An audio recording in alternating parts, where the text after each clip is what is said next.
Have you ever wondered what it'd be like to get a few of your closest friends together and start up your own country? Well, a few people have tried this, and in one such case, it is an epic story, which ended up leading to the world's smallest civil war.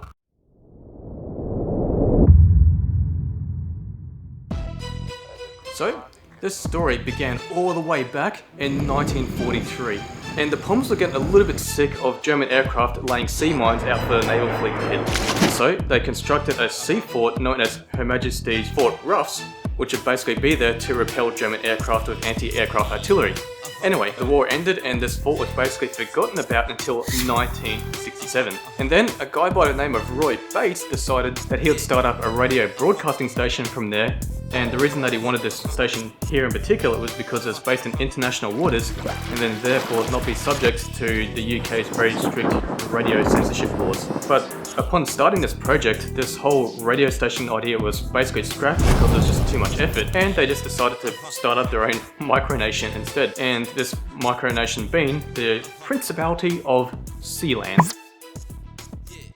Anyway, so this guy named Roy and his friends, they were living their best life and no one from the British government either knew or cared about them.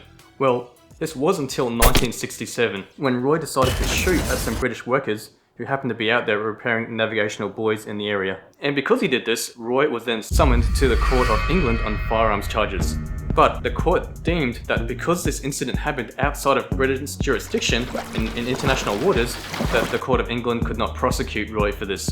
And so, with this legal win, Roy used this as justification for basically going full steam in regards to starting up his own micronation. And he got pretty serious, where he issued out his own constitution, his own flag, his own car license plates, which is funny because no cars can drive there, and most importantly of all, passports.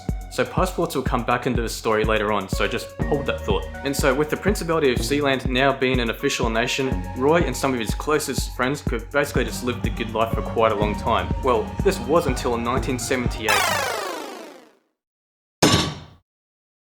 Things were going so well, in fact, that one of the Sealand citizens, a German national by the name of Alexander Achenbach, proposed to Bates that they actually build a luxury hotel and a casino on the seafort. But after Bates showed basically zero interest in this idea, Alexander decided to take very serious measures to make this a reality. And so he actually proposed buying the fort of Roy and proposed to have a negotiation for price in Austria. And so when Roy and his wife flew over to Austria, they were surprised to find that the Achenbach not there to negotiate with him. In fact, he was on the English coast waiting for a whole bunch of Dutch and German mercenaries ready to attack Sealand. But fortunately for the Bates family, Roy's son Michael was there to defend it, and so he fought off the attackers, and he actually captured Alexander Achenbach as he tried to launch this coup. So with the Dutch and German mercenaries basically scared away by Michael shooting at them, and also Achenbach now in his custody, Michael then arrested Alexander Achenbach and put him in Sealand's prison. And yes, the sea fort actually has a prison, and there's not much there, but I guess they've got their priorities, right? And whilst he's in that prison, Michael stated that he had charged Alexander Achenbach with treason. Now, since Alexander was technically a German citizen, the German government decided that they needed to do something about this. So they sent a diplomat to England to negotiate for his release. And after about 3 weeks of very delicate negotiations, they ended up releasing Alex back to the German government. But even after all of this, Achenbach still saw himself as the legitimate ruler of Sealand, and he saw himself as basically a king or a monarch in exile. And so roughly about 9 years after this whole incident, the British government decided that they had enough of all this shenanigans on this sea fort. And so they extended their territorial waters from being 3 nautical miles off the British coast to 12 nautical miles, which would then include the Principality of Sealand, which now means that it's now a British asset. And so this whole civil war that between the Bates family and the Achenbach family basically just became redundant because Britain just suddenly went from, well, we don't care to, okay, no, that's ours. The funniest thing I find about this whole story though is that if the British government had just decided to do this 20 years earlier, they could have avoided this whole drama of this whole Sealand civil war. But anyway, and with the Brits now claiming ownership of the sea fort, you'd think that the story would pretty much end here. But nope. So for the Bates side of the civil war, it pretty much ended up being a happily ever after, with them continuing to run Sealand as a novelty fun project as opposed to being an independent country.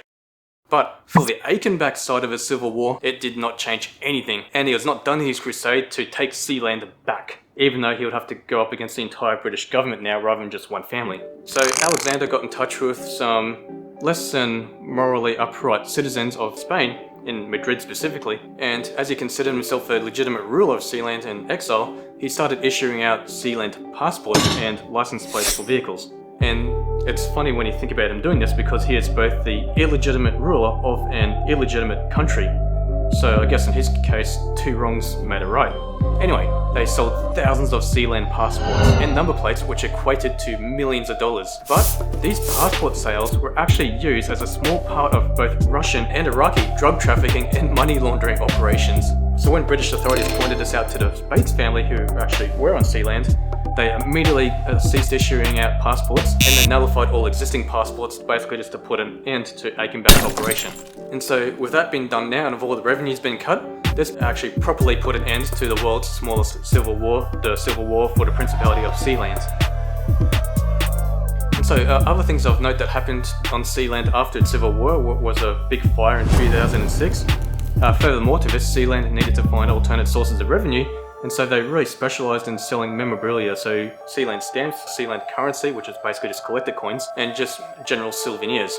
And one of Sealand's stamps, in fact, has actually made its way into space. Another thing that Sealand did for its revenues was to host a data storage center. And whilst all this was going on, the management of Sealand was actually passed on to the third generation of the Bates family, this being a man by the name of James Bates. And under James Bates' leadership, other great accomplishments for Sealand have been achieved, including the fact that Sealand has officially been entered into the Guinness World Records for being the world's smallest area to claim nation status. Furthermore, they've also started up both a soccer team and an American football team. In 2013, a guy by the name of Coup placed a Sealand flag on Mount Everest. In 2015, a marathon runner by the name of Simon Messenger ran a half marathon on Sealand. In August 2018, Richard Royal became the first person to swim to Sealand, so that's a pretty incredible achievement. And so now you're pretty much up to date with what Sealand is, how the world's smallest civil war happened, and everything there is to know about Sealand. To me, this is a pretty cool story, and I'm amazed that no one has actually made a movie about this.